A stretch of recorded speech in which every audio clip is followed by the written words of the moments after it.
Just one quick little tip when doing stuff like this.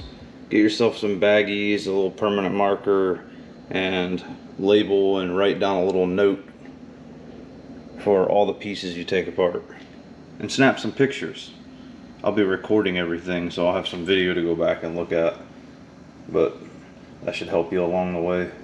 Alright, a couple things I want to note for people that are doing the Z1 sway bar and or Endlink installs.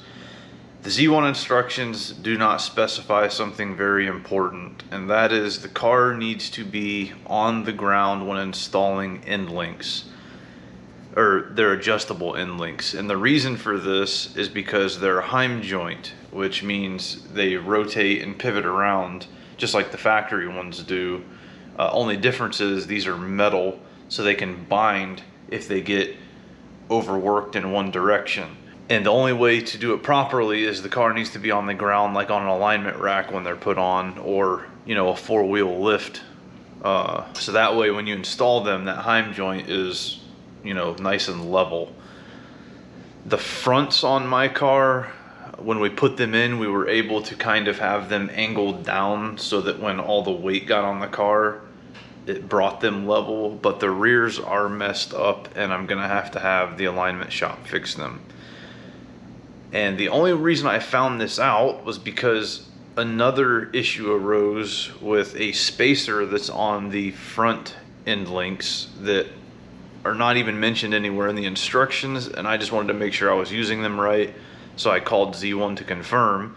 They actually sent me SPL instructions, and that's where I learned that the car needed to be level and on the ground, because like I said, it was nowhere in their instructions, and they didn't even mention it to me when we were speaking about the other washer thing.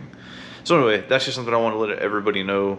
If you're doing Endlinks, that's the proper way to do it. Alright, today we're under the front of the car, going to be swapping out the factory sway bar for the Z1 sway bar. If you haven't already, you're going to want to remove all of your under tray plastics and then get going. You're going to want to remove, I'm doing the Endlinks as well, so I'll be removing this joint here, and then you're going to have two bolts on the left and right side here, and that looks like it. If you're just doing a sway bar, obviously you'll just take this nut off here and leave the factory Endlink, but I imagine most people are like me and went ahead and bought the Endlinks at the same time, because why not? Alright, there's the factory sway bar out. The Endlink bolts, they're very, very, very, very tight, so they're a challenge to get off. Now to prep your new Endlink, this is pretty simple. Just want to pull your rubber grommet out and grease it with the little pack of supplied grease. Once you get it greased, it's got a, see, a little split opening. Put it around the sway bar. You want to put it on the outer side of this beveled area, or just, you know, the outermost part of the sway bar. Then this guy goes on, and that's it. If you're also doing Endlinks, you want to match the size from these two eyes to the same size as the factory one you removed. The shorter end goes through your sway bar. Alright, if you're doing Endlinks, it can be tricky to line up this bottom. You might have to have someone on the other side of the car doing theirs at the same time, because if you get one side started and then try to go back to the other side, it can be a real pain. So that's pretty much it. And the directions say to leave this lock nut loose too. And then whenever we're done, got everything ran all the way, we'll come back and tighten these. Alright, so we're under the rear end of the car. And my main goal is to get this sway bar out and install the Z1 sway bar. And after I got the downpipes in, I was real excited, and I went ahead and fit the whole Boost Logic system. And then remembered literally right after tightening the last clamp that I had all this rear end stuff to do. And of course, you know, the mid pipe is blocking it a decent amount.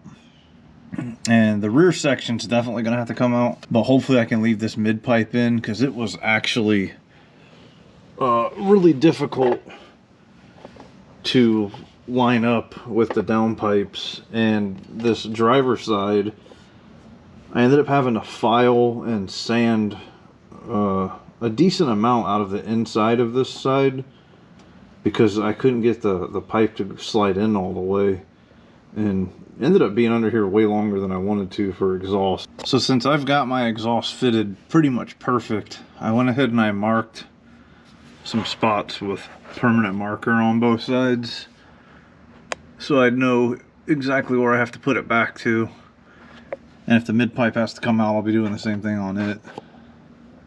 If you're doing just the sway bar, then you need to remove any rear exhaust components that could be blocking you, which I've already done. If you're also doing the end links, they are a 14mm nut up there, and they are just so ungodly tight. That's out. If you're doing just the end links, it's that top bolt and this bottom bolt right here, and then, you know, put in your new end links. But I'm also doing sway bars. So with the sway bars, next is these two bolts holding this metal bracket on. Do the same thing on the other side, and everything should slide out past your exhaust if you removed enough pieces. Okay, because of a little struggle we had with the end links, I didn't remember to record the sway bar out of the vehicle. So once you get the factory sway bar out, you get your Z1 stuff together. You want to grease your bushing, slide it on to the outer edge of this lip here, or just, you know, the outside of the vehicle. Then you put your bracket on, you bring it back into the car. If you disconnected your end links, go ahead and have, you know, one side of that started if you want. And then you just secure your 4 bolts in your Z1 brackets, and then retighten your end links.